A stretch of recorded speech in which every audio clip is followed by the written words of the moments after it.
اب دیکھیے اس میں کوئی شک نہیں ہے کہ اسلامک ایسکیٹالوجی، اشراط الساعہ کا یہ علم، یہ انتہائی پیچیدہ علم ہے، اور اس علم کو حاصل کرنے کے لیے، اس کو سمجھنے کے لیے ہمیں اپنا وقت قربان کرنا ہوگا، کوالٹی ٹائم دینا ہوگا۔ الحمدللہ اس کو میں نے کئی گھنٹوں پر مشتمل انگلش سیمینارز کی صورت میں باقاعدہ پڑھایا ہے،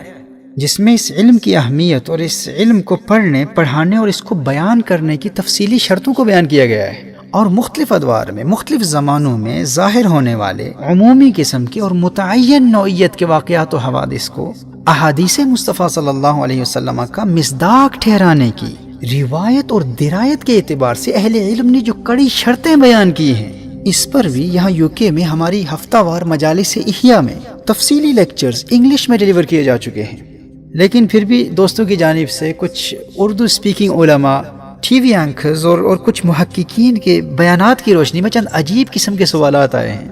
تو تحریک کے کارکنان نے کہا کہ چونکہ وہ انگلش لیکچرز تو کئی گھنٹوں پر مشتمل ہیں، بہت تفصیلی ہیں، تو اردو بولنے سمجھنے والوں کے لیے بھی ان بیانات کا کم از کم خلاصہ پیش کر دیا جائے،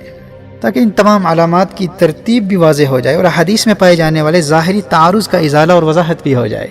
تو اس حوالے سے ایک صاحب نے ہم سے رابطہ کیا کہ پاکستان کے ایک مشہور سپیکر ہیں جنہیں اس فن کا محقق مانا جاتا ہے۔ انہوں نے اپنے ایک لیکچر کے آخر میں کہا ہے کہ 2021 میں مئی کے مہینے میں امام مہدی رضی اللہ تعالیٰ عنہ کا ظہور متوقع ہے، اور 2023 نزول عیسیٰ علیہ السلام کا سال ہو سکتا ہے۔ Meaning, according to this speaker, in the year 2021, in May, there is a possibility of the appearance of Imam Mahdi radiallahu ta'ala anhu.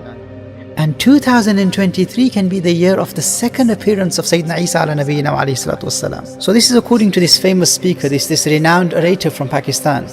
And he doesn't claim that this will definitely happen. He mentions that there is a possibility of this happening. And we respect him. He's our senior. We love him and respect him immensely. He is a very sincere and highly respected scholar in his own field, but we don't have to agree with everything that he says. اب دیکھیے جن صاحب نے ہم سے یہ سوال کیا تو وہ ایک کاروباری شخصیت ہے اور وہ اکثر سفر پر رہتے ہیں۔ انہوں نے یہ لیکچر سنتے ہی اپنے اسفار کو کینسل کرنے کی پلاننگ شروع کر دی اور مجھے اسی حوالے سے فون بھی کیا۔ اب چونکہ وہ ان کی شخصیت سے بہت متاثر تھے، اور جیسے میں نے کہا کہ یقیناً یہ محقق، یہ اسپیکر ایک انتہائی مخلص اور خوش عقیدہ شخصیت ہیں اور ہمارے سینئر ہیں، ہم ان کا احترام کرتے ہیں، لیکن یہ ان کا ذاتی نقطۂ نظر ہے اور احادیث کے حوالے سے ان کے فہم کی خطا ہے، اور انہوں نے کوئی قطعی جزم اور اعتماد اور وثوق کے ساتھ بھی یہ دعویٰ نہیں کیا۔ انہوں نے کہا یہ ممکن ہے کہ ایسا ہو جائے، لیکن جب بھی کوئی کسی حدیث مصطفیٰ صلی اللہ علیہ وآلہ وسلم کی روشنی میں کسی مخفی علم یا کسی روحانی علم کو ملا کر کوئی نتیجہ اخذ کرتا ہے، اور اس نتیجے کی روشنی میں کسی حدیث کا انکار لازم آتا ہے، اور وہ دعویٰ میڈیا کے ذریعے عام ہو جائے اور سوشل میڈیا پر بھی پھیل جائے، تو اس کی توضیح اور تنقیح اور علمی تعاقب ضروری ہوتا ہے۔ آپ سمجھ سکتے ہیں کہ یہ مسئلہ کس قدر حساس ہے کہ جب ہم اس علم کے حوالے سے احادیث کی روشنی میں کلام کریں گے تو لوگ اسے ہمارے نقطۂ نظر اور ہمارے ذاتی فہم سے تعبیر نہیں کریں گے، وہ کہیں گے کہ بھائی یہ صاحب تو حدیث مصطفیٰ صلی اللہ علیہ وسلم کی روشنی میں کلام کر رہے ہیں۔ اب اگر احادیث کی روشنی میں چند مہینوں کے بعد امام مہدی رضی اللہ تعالیٰ عنہ کا ظہور ہونے والا ہے اور 2023 میں حضرت عیسیٰ علیہ السلام کی آمد ہوگی، تو اب ہم کسی اور دینی کام یا کسی دنیاوی کاروبار کے بارے میں ہم سوچ بھی کیسے سکتے ہیں؟ اب تو دجال آنے والا ہے، اب تو ہم نے دجال سے لڑنا ہے، اب تو ہم نے امام مہدی رضی اللہ تعالیٰ عنہ کی فوج میں شامل ہونا ہے۔ اگر اسی سال میں 2021 کے مئی کے مہینے میں امام مہدی رضی اللہ تعالیٰ عنہ کے ممکنہ ظہور کا اعلان احادیث کی روشنی میں کیا جا چکا ہے، تو یقیناً پھر لوگ اپنی باقی ساری دینی اور دنیاوی کمٹمنٹس کو کینسل کریں گے تاکہ امام مہدی کی فورس کے سپاہی بن سکیں۔ تو اس حوالے سے میں نے ان صاحب سے کہا تھا کہ اس علم کی روشنی میں بہت مشکل سے یہ ثابت کرنا تو ممکن ہو سکتا ہے کہ امام مہدی کا 2021 کے مئی کے مہینے میں ظہور ہو جائے، لیکن اس کے لیے پھر یہ بھی تسلیم کرنا ہوگا کہ ان کے نزدیک ہم اس وقت فتنہ امیہ کے 18 یا 12 سال کے زمانے میں ہیں، جس کا حدیث میں ذکر ہے۔ ایک حدیث میں فتنہ امیہ کے حوالے سے 18 سال بیان کیے گئے اور ایک میں 12 سال بیان کیے گئے، یعنی ان کے نزدیک فتنہ سرا اور فتنہ احلاس اور فتنہ دہیما کا زمانہ گزر چکا، اور اب ہم اس فتنے کے دور میں جسے حدیث میں فتنہ امیہ سے تعبیر کیا گیا ہے، کیونکہ اس فتنہ امیہ کے خاتمے پر امام مہدی رضی اللہ تعالیٰ عنہ کی آمد کی پہلی واضح علامت کا ظہور ہوگا، جسے متعدد صحیح احادیث میں بیان کیا گیا ہے۔ صحیح مسلم کی حدیث ہے، سیدنا ابو ہریرہ رضی اللہ تعالیٰ عنہ روایت فرماتے ہیں کہ نبی کریم صلی اللہ تعالیٰ علیہ وآلہ وسلم نے ارشاد فرمایا: لا تقوم الساعة حتى يحسر الفرات عن جبل من ذهب۔ قیامت اس وقت تک قائم نہیں ہوگی جب تک کہ دریائے فرات سے سونے کا پہاڑ نمودار نہ ہو۔ یہ صحیح مسلم کی کتاب الفتن کی حدیث ہے۔ اور الاشاع لاشراط الساعہ یہ امام برزنجی کی کتاب ہے۔ اس علم کے حوالے سے ٹی وی چینلز پر اور سوشل میڈیا پر کلام کرنے والے وہ کم از کم اس کتاب کا مکمل مطالعہ کر لیں۔ میں نے اس علم کے حوالے سے عربی زبان میں لکھی گئی کتابوں کی ایک طویل لسٹ ریکمینڈ کی ہے، اور اس بات پر بھی میں نے بہت زور دیا تھا کہ کم از کم اس موضوع پر بیان کرنے سے قبل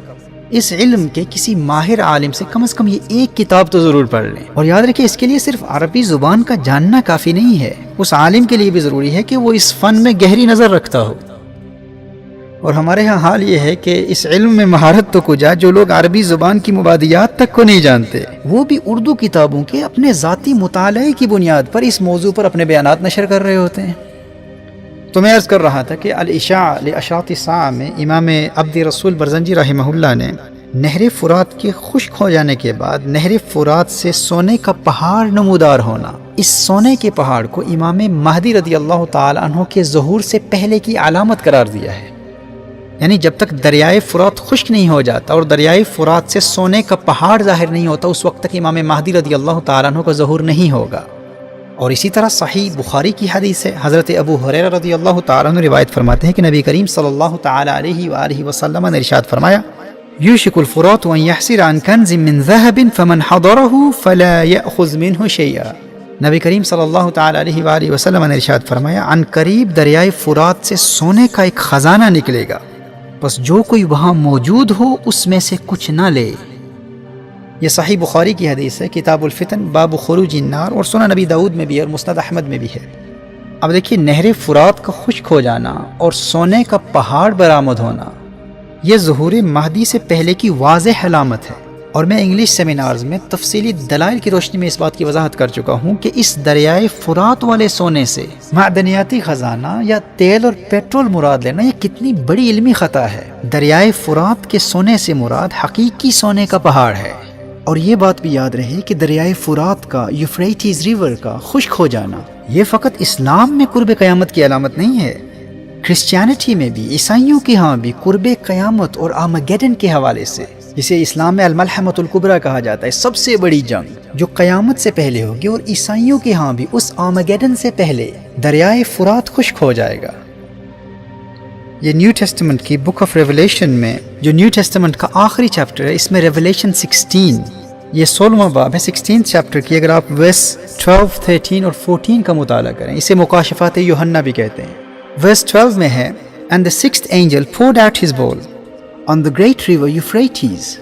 and its water was dried up to prepare the way for the king of the east. And I saw 3 unclean spirits that looked like the frogs coming out of the mouth of the dragon, the beast and the false prophet. These are demonic spirits that perform signs to go out to all the kings of the earth, to assemble them for the battle on the great day of God the Almighty. تو دریائے فرات کا خشک ہو جانا اور پھر اس کے بعد آرمیگیڈن کا واقع ہونا یہ عیسائیوں کے ہاں بھی قرب قیامت کی علامت ہے، اور کرسچنز میں جو بیپٹسٹ کرسچنز ہیں وہ بائبل کی اس بک آف ریولیشن کو بہت اہمیت دیتے ہیں۔ اور اسی طرح اسلام میں بھی دریائے فرات کا خشک ہو جانا اور دریائے فرات سے سونے کا پہاڑ برآمد ہونا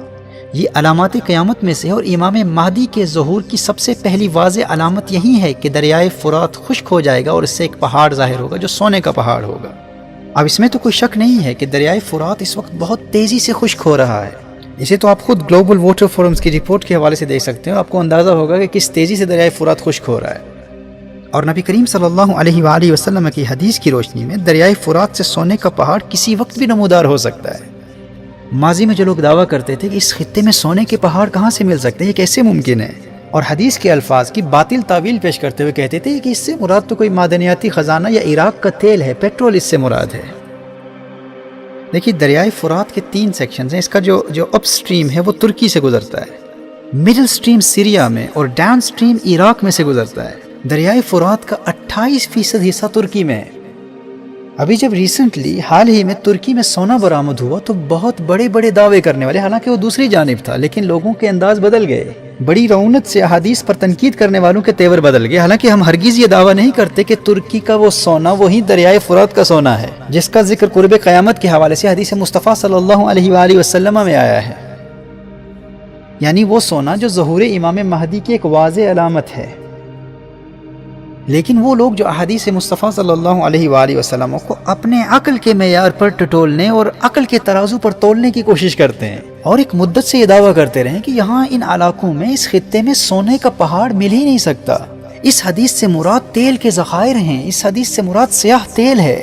حالانکہ دریائے فرات کے اندر آئل فیلڈز کا وجود ہی نہیں ہے۔ جہاں حدیث کا حقیقی معنی مراد لینا ممکن ہو، وہاں آپ مجازی معنی مراد لے رہے ہیں، اور اپنے فہم سے جس چیز کو ثابت کر رہے ہیں اس چیز کا وجود ہی نہیں ہے، لیکن اس کو ثابت کرنے کی کوشش کر رہے ہیں۔ لیکن جس سونے کے پہاڑ کو نبی کریم صلی اللہ علیہ وآلہ وسلم نے بیان کیا، اس کا آپ انکار کر رہے ہیں، اور ایک عرصے تک حدیث مصطفیٰ صلی اللہ علیہ وآلہ وسلم کے حقیقی معنی کا فقط اس لیے انکار کرتے رہے کیونکہ آپ کے نزدیک وہاں سونا مل ہی نہیں سکتا۔ اور یاد رکھیے گا کہ جس زمانے میں بھی یہ سونے کا پہاڑ دریائے فرات سے برآمد ہوگا، اس کے فوراً بعد امام مہدی کا ظہور نہیں ہو جائے گا۔ میں آگے چل کر حدیث کی روشنی میں وضاحت کروں گا کہ دریائے فرات سے سونے کا پہاڑ جب ظاہر ہوگا تو اس کے بعد ایک خانہ جنگی کی کیفیت پیدا ہو جائے گی، سول وار شروع ہو جائے گا، اور اس خطے میں آنے والے بحرانوں کی اصل وجہ یہی سونا ہوگا۔ لوگ اس سونے کو حاصل کرنے کے لیے آپس میں لڑیں گے، بہت بڑی تباہ کن جنگ ہوگی، ایک خلیفہ کی، ایک بادشاہ کی موت ہوگی۔ اسی خزانے کے حصول کی خاطر آپس میں جنگ کرتے ہوئے 3 شہزادوں کی موت واقع ہو جائے گی۔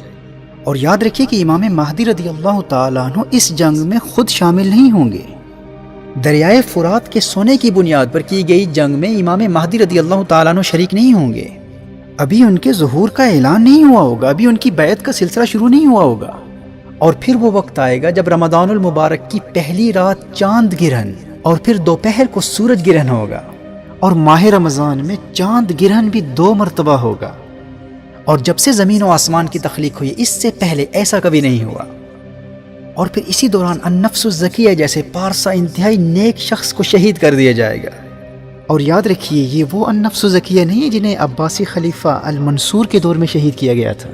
کیونکہ مصنف ابن ابی شیبہ کی روایت کے مطابق النفس الزکیہ کی شہادت کے بعد لوگ امام مہدی رضی اللہ تعالیٰ عنہ کی بارگاہ میں حاضر ہوں گے۔ یہ نفس زکیہ امام مہدی رضی اللہ تعالیٰ عنہ کے زمانے میں ہوں گے، اور اس زمانے میں ہونے والی جنگوں کے نتیجے میں اس خطے کا، ان علاقوں کا، مشرق وسطیٰ کا تو نقشہ ہی بدل جائے گا۔ اور پھر سفیانی ایک انتہائی جابر اور ظالم شخص جو شام کا حکمران ہوگا، اور ایسا فاسق و فاجر شخص ہوگا کہ علی الاعلان اوپنلی شراب پیے گا، اور جامع مسجد دمشق کے اندر اوپنلی زنا کرے گا۔ اور اس سفیانی کو جب امام مہدی رضی اللہ تعالیٰ عنہ کی آمد کا علم ہوگا تو یہ امام مہدی رضی اللہ تعالیٰ عنہ پر حملے کے لیے اپنی فوج روانہ کرے گا۔ اور ہمارے محترم نے جو سفیانی کے حوالے سے ایک عجیب بات کر دی کہ سفیانی کے متعلق جو احادیث آئی ہیں وہ ہماری سمجھ میں نہیں آتی کہ وہ یزید کی اولاد میں سے کیسے ہوگا۔ تو اس بات کی بھی وضاحت کر دوں کہ یہ جو سفیانی ہے یہ اس یزید کی اولاد میں سے نہیں ہے جس کا ذکر آپ کر رہے ہیں، حضرت امیر معاویہ کے بیٹے یزید کی اولاد سے نہیں ہوگا۔ یہ سفیانی خالد بن یزید بن ابی سفیان کی اولاد میں سے ہوگا، یعنی حضرت ابو سفیان کے بیٹے یزید کے بیٹے خالد کی اولاد میں سے ہوگا۔ یہ وہی خالد ہیں جو بہت بڑے مسلم سائنسدان ہو گزرے ہیں، اور یہ حضرت ابو سفیان کے پوتے ہیں۔ یہ سفیانی حضرت امیر معاویہ رضی اللہ تعالیٰ عنہ کے بیٹے یزید کی اولاد میں سے نہیں ہے، یہ حضرت امیر معاویہ کے بھائی یزید کی اولاد میں سے ہے۔ یہ سفیانی اس کا لقب ہے، اور اس زمانے میں سفیانی کی تباہ کاریاں اور فسادات اپنے عروج پر پہنچ چکی ہوں گی۔ اور اسی زمانے میں ملک شام کی ایک بستی حرستہ نامی بستی زمین میں دھنس جائے گی۔ اور یہ تمام واقعات امام مہدی رضی اللہ تعالیٰ عنہ کے ظہور سے پہلے کے ہیں، یہ تمام علامات ہیں ظہور مہدی رضی اللہ تعالیٰ عنہ کی۔ اگر امام مہدی رضی اللہ تعالیٰ عنہ نے اسی سال 2021 کے مئی کے مہینے میں آنا ہے تو یہ سارے واقعات ہمیں مد نظر رکھنے ہوں گے۔ کیا یہ تمام قبل ظہور مہدی کی علامات ظاہر ہو چکی ہیں؟ اور کیا ان آنے والے 2 مہینوں میں ان تمام علامات کا ظاہر ہونا ممکن ہے؟ اور یاد رکھیے گا کہ ظہور امام مہدی رضی اللہ تعالیٰ عنہ سے پہلے یہ فتنے اس قدر شدت پکڑ جائیں گے کہ نعیم بن حماد نے حضرت سعید بن مسیب رضی اللہ تعالیٰ عنہ کا فرمان نقل کیا ہے کہ شام میں اتنے فتنے برپا ہوں گے کہ ایک مقام پر جو ہی فتنہ ختم ہوگا دوسرے مقام پر شروع ہو جائے گا۔ فرمایا اسی دوران فلا تتناہا حتی ینادی مناد من السماء ان امیرکم فلان، اس وقت تک یہ فتنے رکیں گے نہیں جب تک آسمان سے ایک منادی کی ندا نہ آ جائے کہ تمہارا امیر فلاں ہے۔ یعنی امام مہدی رضی اللہ تعالیٰ عنہ کی آمد ہو چکی ہے، ان کا ظہور ہو چکا ہے۔ یہ حدیث نعیم بن حماد کی کتاب الفتن میں ہے، جو امام بخاری اور امام مسلم کے استاد ہیں۔ اور دوسری روایت میں ہے کہ آسمان سے یہ آواز آئے گی، ھذا خلیفۃ اللہ المہدی فاسمعوا لہ واطیعوہ، یہ اللہ کا خلیفہ المہدی ہے، اس کی اطاعت کرو۔ اور یہ آواز مشرق و مغرب میں گونج اٹھے گی، اور اس آواز کی گونج ایسی ہوگی کہ سونے والے بیدار ہو جائیں گے، اس آواز کو سن کر سونے والے اٹھ کھڑے ہوں گے۔ اور امام مہدی مدینہ منورہ میں ہوں گے، اور مدینہ منورہ سے مکہ مکرمہ پہنچ کر اقتدار سنبھالیں گے۔ اور پھر کچھ وقت گزرنے کے بعد امام مہدی رضی اللہ تعالیٰ عنہ پر حملے کے لیے سفیانی اپنی فوج بھیجے گا، اور سفیانی کی یہ فوج بیدا کے مقام پر زمین میں دھس جائے گی۔ اب چونکہ سفیانی کی اس فوج کا زمین میں دھس جانا امام مہدی کے ظہور کی علامات میں سے ایک واضح علامت ہے، اہل علم نے احادیث کی روشنی میں اس علامت کو ظہور مہدی کی ایک بڑی اور واضح علامات میں شمار کیا ہے۔ جب سفیانی کی فوج زمین میں دھس جائے گی، اس علامت کے ظاہر ہونے کے نتیجے میں دنیا بھر کے اہل اللہ، اولیاء اللہ، ابدال الشام، شام کے بڑے بڑے ابدال، اور اصحاب عراق مکہ مکرمہ میں کعبۃ اللہ کے سامنے مقام ابراہیم اور رکن حجر اسود کے درمیان امام مہدی رضی اللہ تعالیٰ عنہ کے ہاتھ پر بیعت کریں گے۔ اور حضرت عبداللہ ابن عباس رضی اللہ تعالیٰ عنہما کی روایت کی روشنی میں اصحاب کہف بھی امام مہدی رضی اللہ تعالیٰ عنہ کے مددگاروں میں شمولیت کے لیے آ جائیں گے۔ اور امام بدر الدین عینی علیہ رحمہ نے عمدۃ القاری صحیح بخاری کی شرح میں اپنی تحقیق کی روشنی میں اس حدیث کی سند کو مرفوع لکھا ہے۔ اور آگے چل کر دجالی فتنوں کے مقابلوں کی تیاری کے حوالے سے میں کلام کروں گا کہ کس طرح ہم اپنے آپ کو تیار کر سکتے ہیں۔ اگر ہم اس وقت زندہ ہوئے یا ہماری اولادیں اس وقت موجود ہوں تو دجالی فتنوں سے بچنے کے حوالے سے ہماری حفاظت کے لیے روحانی اور مسنون طریقے کیا ہیں۔ اس ضمن میں سورۃ الکہف کی اہمیت اور سورۃ الکہف اور اصحاب کہف کا جو آپس میں باہمی ربط ہے، اس پر انشاءاللہ آگے چل کر تفصیل سے کلام کروں گا۔ تو میں امام مہدی رضی اللہ تعالیٰ عنہ کے ظہور سے پہلے کی اور بعد کی چند بڑی واضح علامات پر کلام کر رہا تھا۔ اسی طرح منصور جو کہ اہل بیت میں سے ہوں گے اور ان کا لقب الحارث ہوگا، اور اہل علم کے نزدیک یہ منصور امام مہدی رضی اللہ تعالیٰ عنہ کے بھائی یا چچا زاد ہوں گے، اور ان کی دائیں ہتھیلی پر ایک سیاہ تل ہوگا، اور وہ اس وقت مشرق کے آخری کونے میں ہوں گے، اور اہل خراسان کے ساتھ مل کر امام مہدی کے حق میں سفیانی سے براہ راست مقابلہ کریں گے۔ اب اس چچا زاد بھائی کے حوالے سے روایات میں بہت اختلاف ہے، آگے چل کر میں اس کی وضاحت کروں گا۔ اچھا دیکھیے، سفیانی کی فوج جب اللہ کے عذاب کا شکار ہو کر زمین میں دھس جائے گی، اس کے بعد کے زمانے میں جب اہل اللہ امام مہدی کے ہاتھ پر بیعت کر چکے ہوں گے، اور عام مسلمان بھی امام مہدی رضی اللہ تعالیٰ عنہ کے ہاتھ پر بیعت ہو چکے ہوں گے، پھر وہ وقت آئے گا جب امام مہدی رضی اللہ تعالیٰ عنہ سفیانی سے جنگ کے لیے روانہ ہو کر حد شام تک سفر کریں گے، اور سفیانی کو گرفتار کر کے امام مہدی رضی اللہ تعالیٰ عنہ کی بارگاہ میں لایا جائے گا، اور امام مہدی رضی اللہ تعالیٰ عنہ سفیانی کو قتل کریں گے، اور یہاں امام مہدی رضی اللہ تعالیٰ عنہ کے ذریعے سفیانی کی تباہ کاریوں، فسادات اور ظلم و ستم کا سلسلہ ختم ہو جائے گا۔ اور پھر دنیا یہ نظارہ بھی دیکھے گی کہ زمین اپنے جگر کے ٹکڑے سونے کے ستونوں کی طرح ظاہر کرے گی۔ کعبۃ اللہ میں جو خزانہ مدفون ہے، امام مہدی رضی اللہ تعالیٰ عنہ اسے نکال کر فی سبیل اللہ تقسیم کریں گے۔ امام مہدی کثرت سے لوگوں میں سونا اور چاندی تقسیم کریں گے، اور لوگ اس قدر دولت مند ہو جائیں گے کہ کسی کو کسی چیز کی حاجت نہیں ہوگی۔ عوام میں استغنا اور بے نیازی اور زمین کی برکات کا عالم یہ ہوگا کہ خشک لکڑی خشک زمین میں بوئی جائے گی تو وہ سبز ٹہنی بن کر پتوں سمیت نمودار ہوگی، اور مال و دولت کی کثرت و فراوانی اور مسلم دنیا کی اکانومی کی عروج کا عالم یہ ہوگا کہ زندہ لوگوں کی یہ تمنا ہوگی کہ کاش وہ لوگ جو تنگی کے زمانے میں دنیا سے چل بسے آج وہ زندہ ہوتے اور اس منظر کو دیکھ لیتے۔ اللہ اکبر۔ دیکھیے، آج جب پورا عالم کفر اسلام کے چراغ کو بجھانے کی جد و جہد میں کوشاں ہے، اور تمام مسلم دنیا انتہائی قسم پرسی اور پسماندگی کی کیفیت میں ہے، جب ایسے مایوس کن حالات میں ہم ان احادیث کو سنتے ہیں تو امید کی ایک کرن نظر آتی ہے، اور یہی وہ امید ہے جو ہمارے اندر ہمت اور حوصلہ اور محنت کا جذبہ بیدار کرتی ہے کہ وہ دن دور نہیں ہے جب ملت اسلامیہ کو اس کے عروج رفتہ سے دوبارہ آشنا کرایا جائے گا، ہمیں ہماری کھوئی ہوئی وراثت پھر ملے گی۔ جامع ترمذی کی حدیث ہے، فرمایا لا تذهب الدنيا حتى يملك العرب رجل من اہل بیتی۔ سبحان اللہ، فرمایا یہ دنیا اس وقت تک ختم نہیں ہوگی جب تک میرے اہل بیت سے ایک مرد عربوں کا حاکم نہ بن جائے۔ اور سنن نبی داؤد کی حدیث ہے، فرمایا اللہ جل وعلا مجھ سے یا میرے اہل بیت سے ایک مرد کو بھیجے گا یملأ الارض قسطا وعدلا كما ملئت ظلما وجورا، جو زمین کو عدل و انصاف سے ایسے بھر دے گا جیسے یہ زمین ظلم اور جور سے بھری ہوئی ہے۔ اور سنن نبی داؤد ہی کی ایک اور حدیث سے فرمایا المہدی من عطرتی من ولد فاطمہ، وہ کون ہوگا جو دنیا کا نقشہ بدل دے گا؟ فرمایا یہ مہدی میری عطرت سے، میری فاطمہ کی اولاد سے ہوگا۔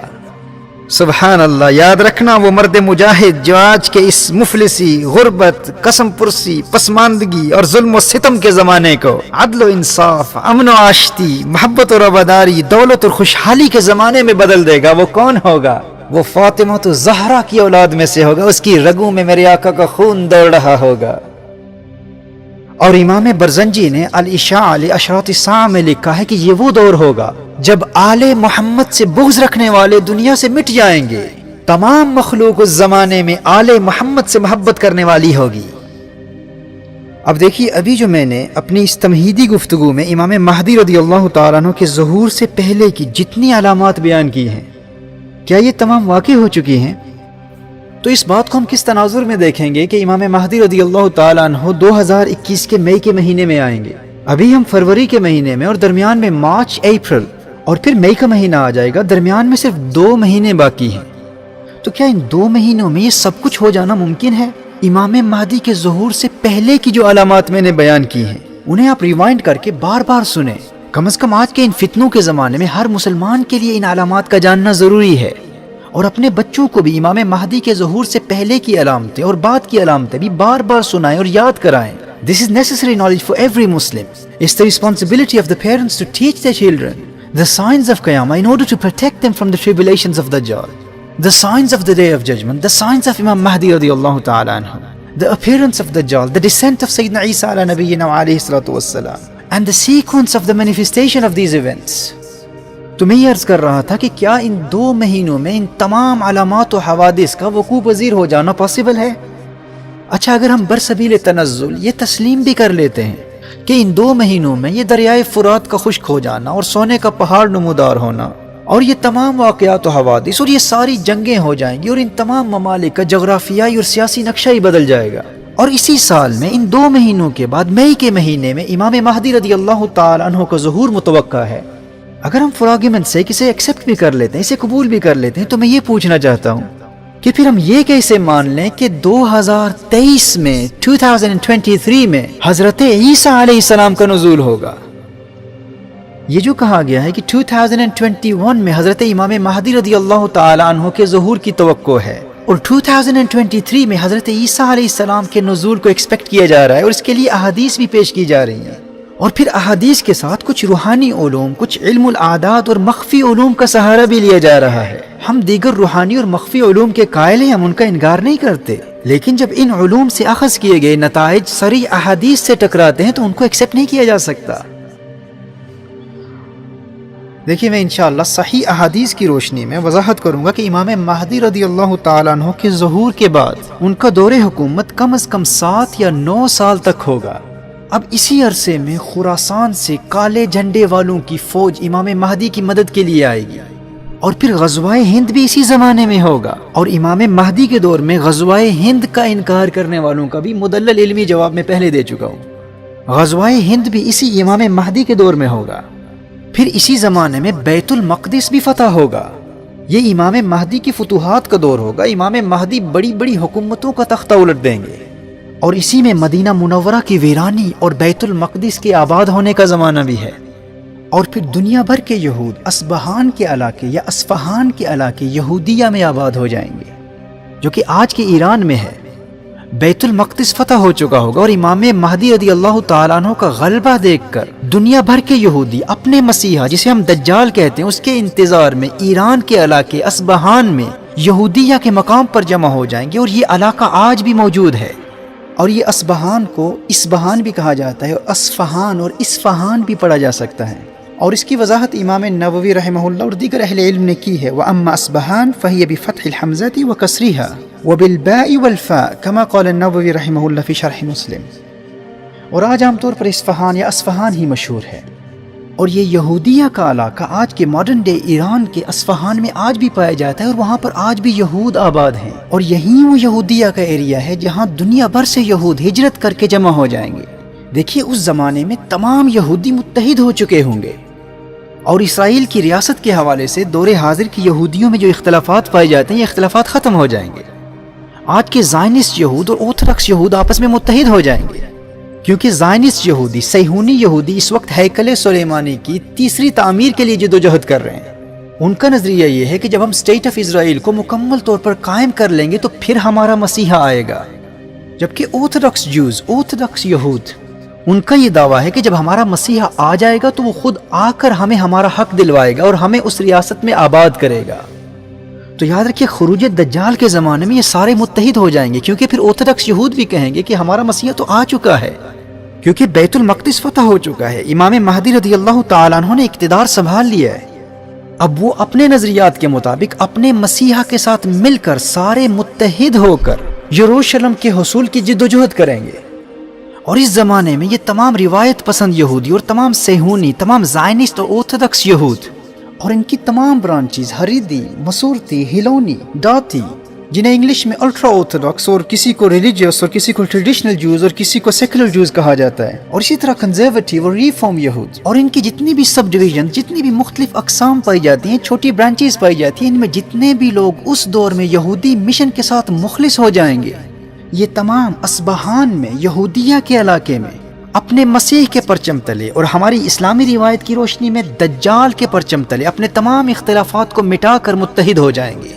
اور پھر جب دجال کے فتنوں کا زمانہ آئے گا تو دجال وہاں سے 70,000 یہودیوں کو لے کر خروج کرے گا اور پوری دنیا میں اپنے فتنے پھیلائے گا۔ اور یہاں اس بات کی بھی تنقیح کر دوں کہ دریائے فرات کے سونے کے لیے جو جنگ ہوگی اس میں امام مہدی رضی اللہ تعالیٰ عنہ شامل نہیں ہوں گے،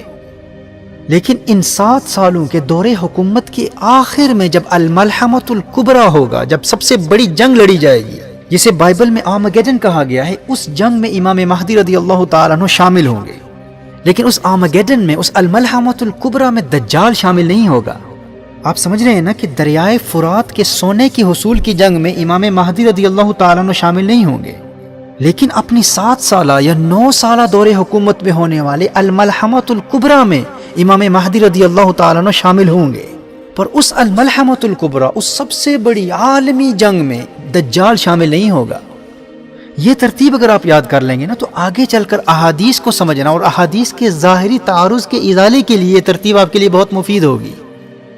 تو اس الملحمۃ الکبریٰ میں امام مہدی رضی اللہ تعالیٰ عنہ خود مسلمانوں کی قیادت کر رہے ہوں گے، اور کچھ روایات کی روشنی میں الملحمۃ الکبریٰ امام مہدی رضی اللہ تعالیٰ عنہ کے دور حکومت کے 7ویں سال میں ہوگا، اور یہی وہ سب سے بڑی جنگ ہے جس میں اسلام کے خلاف اہل روم 80 جھنڈوں کے نیچے اور ہر جھنڈے کے تحت 12,000 فوجی ہوں گے، یعنی 9,60,000 کی فوج کے ساتھ اہل روم مسلمانوں سے جنگ کریں گے، اور یہ ایسی خوفناک اور تباہ کن جنگ ہوگی کہ تاریخ انسانی میں کبھی ایسی جنگ نہیں ہوئی۔ اور اس جنگ میں جدید اسلحہ موجود ہوگا، یعنی ابھی وہ وقت نہیں آیا کہ جو ایک نظریے کے مطابق اس دور میں جدید ٹیکنالوجی ختم ہو چکی ہوگی، اور یہ اس نقطۂ نظر کے مطابق آرمگیڈن کی تباہیوں کے نتیجے میں ہوگا، اور ممکن ہے کہ الملحمۃ الکبریٰ کی تباہیوں کے نتیجے میں اس دنیا کا بہت بڑا حصہ تباہ و برباد ہو جائے، اور دنیا کی یہ پھیلی ہوئی آبادی سمٹ کر انہی علاقوں تک محدود ہو جائے جہاں سے ابراہیمی مذاہب کا آغاز ہوا تھا۔ اور یہ نیوکلیئر ویپنز کے استعمال کا نتیجہ بھی ہو سکتا ہے، کیونکہ احادیث میں اس عالمی جنگ کا جو نقشہ کھینچا گیا ہے اور اس کے جو خوفناک اور تباہ کن نتائج بتائے گئے ہیں ان کو مد نظر رکھتے ہوئے اس بات کا انکار نہیں کیا جا سکتا کہ عین ممکن ہے کہ اس وقت کیمیکل ویپنز استعمال کیے جائیں، کیونکہ یہ خوفناک جنگ دنیا کا نقشہ بدل کر رکھ دے گی، اور اس جنگ کے نتیجے میں جب جدید ٹیکنالوجی ختم ہو جائے گی تو پھر ممکن ہے کہ وہی قدیم تلواروں اور اونٹوں اور گھوڑوں والا زمانہ پھر لوٹ کر آ جائے، کیونکہ احادیث اسی پر دلالت کرتی ہیں۔ جو احادیث میں تلواروں اور گھوڑوں کا ذکر آتا ہے تو کچھ نادان یہ کہتے ہوئے نظر آتے ہیں کہ اس زمانے میں تلواروں کا تصور کہاں ہوگا، ہمارے دور کی جنگیں تو ایسے نہیں ہوتی جیسے ماضی میں ہوتی تھی۔ تو اس کا ایک جواب یہ ہے کہ یہاں میٹافوریکل لینگویج یوز ہو رہی ہے، فگریٹو لینگویج یوز ہو رہی ہے، اور دوسرا جواب یہ ہے کہ یہ احادیث فتح قسطنطینیہ اور روم کی فتح کے حوالے سے ہیں، اور امام مہدی قسطنطینیہ اور روم کو آرمگیڈن کے بعد فتح کریں گے، اور اس الملحمۃ الکبریٰ کے نتیجے میں جدید ٹیکنالوجی ختم ہو چکی ہوگی، اس وقت دنیا کا نقشہ بدل چکا ہوگا اور دنیا ایک مرتبہ پھر اپنے قدیم دور کی طرف پلٹ جائے گی۔ اچھا، امام مہدی کے دور حکومت میں جو امن و خوشحالی کا دور ہوگا، مال و دولت کا دور ہوگا، جب مسلم دنیا کی اکانومی اپنے عروج پر ہوگی، جس میں وہ کثرت سے سونا اور چاندی تقسیم کریں گے۔ یہ خوشحالی کا زمانہ انہی 7 سالوں میں ہوگا جو الملحمۃ الکبریٰ سے پہلے ہوں گے، یعنی یہ وقت اس سب سے بڑی عالمی جنگ، اس آرمگیڈن سے پہلے آئے گا۔ اور اس الملحمۃ الکبریٰ کے بعد کے زمانے میں امام مہدی رضی اللہ تعالیٰ عنہ قسطنطنیہ بھی فتح کریں گے اور روم کو بھی فتح کریں گے، اور فتح روم اور قسطنطنیہ کی فتح تک دجال کا خروج نہیں ہوگا۔ یعنی الملحمۃ الکبریٰ سے چند سال گزرنے کے بعد قسطنطنیہ اور روم فتح ہوگا، اس کے بعد پھر دجال کا خروج ہوگا۔ پھر دجال اصبہان ایران کے یہودیہ کے مقام سے 70,000 یہودیوں کی فوج لے کر آئے گا اور پوری دنیا میں فتنے پھیلائے گا۔ جب دجال کے فتنے اپنے عروج پر ہوں گے، پھر سیدنا عیسیٰ علیہ نبینا علیہ الصلوۃ والسلام کا نزول دمشق کی جامع مسجد میں ہوگا، اور وہ دجال کا تعاقب کرتے ہوئے مقام لد پر دجال کا قتل کریں گے۔ اب اگر ہم امام مہدی رضی اللہ تعالیٰ عنہ کے ظہور کو 2021 کے مئی کے مہینے میں تسلیم بھی کر لیتے ہیں، تو ظہور امام مہدی کے بعد ان تمام واقعات کے لیے تو کئی سال چاہیے۔ صرف امام مہدی رضی اللہ تعالیٰ عنہ کے دور حکومت کے لیے کم از کم 7 سال، سنن ابو داؤد اور مسند احمد کی صحیح حدیث کی روشنی میں 7 سال کم از کم امام مہدی رضی اللہ تعالیٰ عنہ کی حکومت کے ہیں، اور دیگر روایات میں 9 سال کا ذکر ہے، اور 9 سے زیادہ کی بھی روایات ملتی ہیں۔ اور نزول عیسیٰ علیہ السلام سے قبل ان 7 سالوں کا تصور عیسائیوں کے ایک طبقے میں بھی پایا جاتا ہے۔ بیپٹسٹ کرسچنز کا بھی یہ نظریہ ہے کہ حضرت عیسیٰ علیہ السلام کی دوسری آمد سے قبل 7 سال تک حق اور باطل کی جنگ ہوتی رہے گی۔ وہ اسے بائبل کے آخری چیپٹر بک آف ریویلیشن سے ثابت کرتے ہیں، اور بائبل کی اس نیو ٹیسٹمنٹ کی بک آف ریویلیشنز کے حوالے سے میں آج کی اس گفتگو میں پہلے بھی بیان کر چکا ہوں۔ بیپٹسٹ کرسچنز کا یہ نظریہ ہے کہ حضرت عیسیٰ علیہ السلام کی دوسری آمد سے قبل 7 سال تک حق کی قوتوں اور دجال کی قوتوں کے مابین جنگ ہوتی رہے گی۔ بیپٹسٹ کرسچنز کے نزدیک اس 7 سال کے معرکہ خیر و شر کے بعد حضرت عیسیٰ علیہ السلام کا نزول ہوگا، اور پھر وہ آ کر اینٹی کرائسٹ کو، دجال کو قتل کریں گے۔ اور ہم مسلمانوں کے نزدیک صحیح احادیث کی روشنی میں یہ 7 سال کا دور امام مہدی کی حکومت کا دور ہوگا۔ اور جیسے میں نے کہا کہ 9 سال کا ذکر بھی ہے، اور کچھ روایات میں 9 سال سے بھی زیادہ مدت کا ذکر ہے۔ لیکن اگر یہ تسلیم کر لیا جائے کہ 2021 میں امام مہدی رضی اللہ تعالیٰ عنہ آئیں گے، اور ان کے ظہور کی جتنی علامتیں میں بیان کر چکا ہوں، جن کے متعلق میں پہلے بھی کہہ چکا ہوں کہ ان کو بار بار سنیے گا تاکہ آپ کو یہ ذہن نشین ہو جائیں۔ اگر آپ پھر سنیں گے تو آپ کو اندازہ ہوگا کہ ان 2 مہینوں میں ان تمام علامتوں کا ظاہر ہو جانا بہت مشکل ہے، لیکن اگر ہم اس کو تسلیم بھی کر لیں تو پھر بھی حضرت عیسیٰ علیہ السلام کے نزول تک کے زمانے کے لیے کم از کم 10-12 سال تو لگیں گے نا۔ اور یہ بھی کم از کم مدت بیان کر رہا ہوں، کم از کم 7 سال امام مہدی کا دور حکومت، پھر آرمگیڈن کا واقع ہونا، پھر 61 سالی کا زمانہ، پھر 3 سالوں کا گزر جانا، پھر قسطنطنیہ کا فتح ہونا، پھر روم کا فتح ہونا، پھر دجال کا خروج، پھر دجال کے فتنوں کا زمانہ، پھر سیدنا عیسیٰ علیہ نبینا علیہ الصلوۃ والسلام کا نزول ہوگا۔ تو اگر یہ کہا جاتا کہ 2021 میں امام مہدی رضی اللہ تعالیٰ عنہ کے ظہور کی توقع کی جا سکتی ہے، اور 2035 میں حضرت عیسیٰ علیہ نبینا علیہ الصلوۃ والسلام کی آمد کی توقع کی جا سکتی ہے، تو پھر ہم اس دعوے کو کم از کم دلائل کی روشنی میں اس دعوے کا جائزہ لیتے۔ لیکن صحیح احادیث کی روشنی میں 2023 میں تو یہ کسی صورت میں ممکن ہو ہی نہیں سکتا۔ اب ہمارے جو دوست ہمیں سمجھانے کی کوشش کرتے ہیں، اور وہ تمام سننے والے جو آج کی اس گفتگو کو سن رہے ہیں، میں ان سے بھی یہ عرض کرتا ہوں کہ آپ کی آسانی کے لیے میں نے جو احادیث مصطفیٰ صلی اللہ علیہ وآلہ وسلم کی روشنی میں قیامت کی علامات کی ترتیب کا جو نقشہ کھینچا ہے، جسے میں نے ایک ایکرونیم، ایک مخفف کی صورت میں آپ کی بارگاہ میں پیش کیا ہے، پہلے آپ آخر الزمان کی ان 4 پہلی علامتوں کی ترتیب کو تو سمجھ لیں، اسے ذہن نشین کر لیں، پھر آگے چل کر ہم مزید دلائل سے وضاحت کریں گے۔ جیسے میں نے آج کی گفتگو کے آغاز میں آپ کو بتایا کہ لفظ مدعی یاد کر لیں، میم سے مہدی، دال سے دجال، عین سے عیسیٰ، یہ سے یاجوج ماجوج۔ مدعی، سب سے پہلے امام مہدی آئیں گے، پھر دجال آئے گا، پھر حضرت عیسیٰ علیہ نبینا علیہ الصلوۃ والسلام آئیں گے، پھر آخر میں یاجوج ماجوج کا خروج ہوگا۔ پہلے آپ ان 4 کی ترتیب کو یاد کر لیں، اور پھر ہر ایک سے پہلے کی علامات، اور پھر ہر ایک سے پہلے کی اور بعد کی بڑی بڑی علامات ہیں، اور پھر ان 4 کے بعد وہ بڑی علامات قیامت ہیں جنہیں میں نے گفتگو کے بالکل آغاز میں بیان کیا تھا، اور آگے چل کر مزید تفصیل سے ان پر بھی کلام ہوگا۔ ابھی تک جو میں نے گفتگو کی ہے، اس میں فقط کسی ایک نظریے یا کسی ایک اسکالر کے موقف کا جواب نہیں دیا، بلکہ مختلف علماء، اسپیکرز یا ٹی وی اینکرز، یا سوشل میڈیا کے ذریعے جن جن اسکالرز کے نظریات اس فن کے حوالے سے عام ہیں اور ہمیں ان سے اتفاق نہیں ہے اور ہم ان سے علمی اختلاف رکھتے ہیں، بغیر کسی کا نام لیے ایسے متعدد علماء اور سپیکرز کی آراء کا جواب اس مختصر گفتگو میں ابھی تک دیا جا چکا ہے، جس کا فائدہ یہ ہوگا کہ جو لوگ اس علم سے بالکل ناآشنا ہیں ان کی آسانی کے لیے علامات قیامت کے حوالے سے ان تمام واقعات و حوادث کی ایک بہت آسان ترتیب بیان کر دی گئی ہے، جس سے ہر ایک فائدہ اٹھا سکتا ہے، اور دیگر علمی ابحاث جن کے حوالے سے لوگ ایک ذہنی ارتباک اور ایک فکری تشویش کا شکار رہتے ہیں ان کی غلط فہمیوں کا بھی ازالہ ہو جائے گا۔ اب جب آپ کے ذہن میں علامات قیامت کی ترتیب کا ایک اجمالی خاکہ اور معلومات کا اچھا خاصا ذخیرہ جمع ہو چکا ہے، اب آئیے ہم آگے بڑھتے ہیں اور احادیث مصطفیٰ صلی اللہ علیہ وآلہ وسلم کے حوالے سے صریح دلائل کی روشنی میں اس فن پر کلام کرتے ہیں۔